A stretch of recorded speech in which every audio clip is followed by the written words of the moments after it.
السلام علیکم اس کے ہسٹری کے معزز ناظرین، آج کی اس خاص ویڈیو میں ہم لائے ہیں حضرت ادریس علیہ السلام کے حالات و واقعات۔ دوستو ناظرین، ویڈیو شروع کرنے سے پہلے اگر ہمارے چینل پر آپ نئے ہیں تو ہمارے چینل کو سبسکرائب کر دیں، ساتھ بیل آئیکن کے بٹن پہ کلک کر دیں۔ حضرت ادریس علیہ السلام کا اصل نام خنوخ تھا۔ آپ علیہ السلام بائبل شہر میں پیدا ہوئے۔ آپ علیہ السلام نے نبوت ملنے کے بعد جب لوگوں کو اللہ تعالیٰ کے احکام ماننے اور برائیوں سے باز رہنے کا متعلق دلوں کو نرم کرنے والا ایک جامع خطبہ دیا تو آپ علیہ السلام ادریس کے نام سے مشہور ہو گئے، کیونکہ ادریس کے معنی ہیں پڑھانے سکھانے والا، یعنی حضرت ادریس علیہ السلام نے اپنی قوم کو احکامات خداوندی سکھائی۔ ابن اسحاق رحمۃ اللہ علیہ فرماتے ہیں کہ سب سے پہلے لکھنے کے لیے قلم حضرت ادریس علیہ السلام نے استعمال کیا۔ حضرت ادریس علیہ السلام کا قرآن مجید میں ذکر خیر۔ اللہ تعالیٰ نے حضرت ادریس علیہ السلام کا قرآن مجید میں 2 مقامات پر نام لے کر تذکرہ فرمایا ہے، اور اس کتاب میں ادریس علیہ السلام کا بھی ذکر کیجیے۔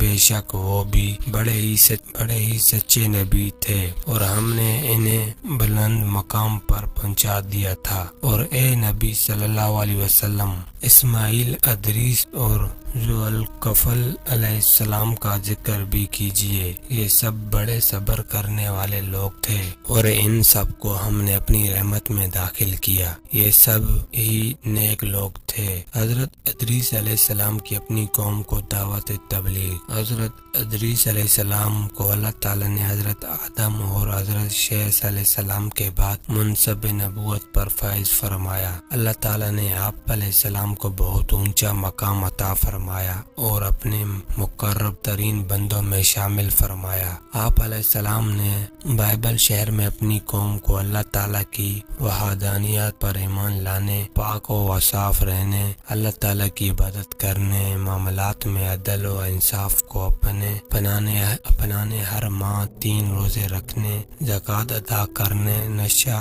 آور اشیاء سے پرہیز کرنے اور اللہ تعالیٰ کی دین کی سر بلندی کے لیے جہاد کرنے کی تعلیم دی، لیکن قوم کے اکثر لوگوں نے ماننے سے انکار کر دیا۔ آپ علیہ السلام کے سمجھانے کے بعد جب وہ نہ مانے تو آپ علیہ السلام بابل سے ہجرت کر کے مصر چلے گئے۔ وہاں 72 قبیلے آباد تھے۔ اللہ تعالیٰ نے آپ علیہ السلام کو ہر قبیلے کی زبان سکھا دی۔ آپ علیہ السلام ہر قبیلے کو اسی کی زبان میں تبلیغ فرماتے تھے، جس کی وجہ سے بہت سے لوگ دارہ اسلام میں داخل ہو گئے۔ حضرت ادریس علیہ السلام کو اللہ تعالیٰ نے علم و نجوم اور علم و حکمت بھی سکھا دیے تھے، اس لیے آپ علیہ السلام کا لقب ہرمس الحماسات بھی ہے۔ ہرمس علم و نجوم میں مہارت رکھنے والوں کو کہتے ہیں۔ حضرت ادریس علیہ السلام اپنے زمانے کے بہت بڑے عابد تھے۔ آپ علیہ السلام درزی کا کام کیا کرتے تھے اور سوئی کے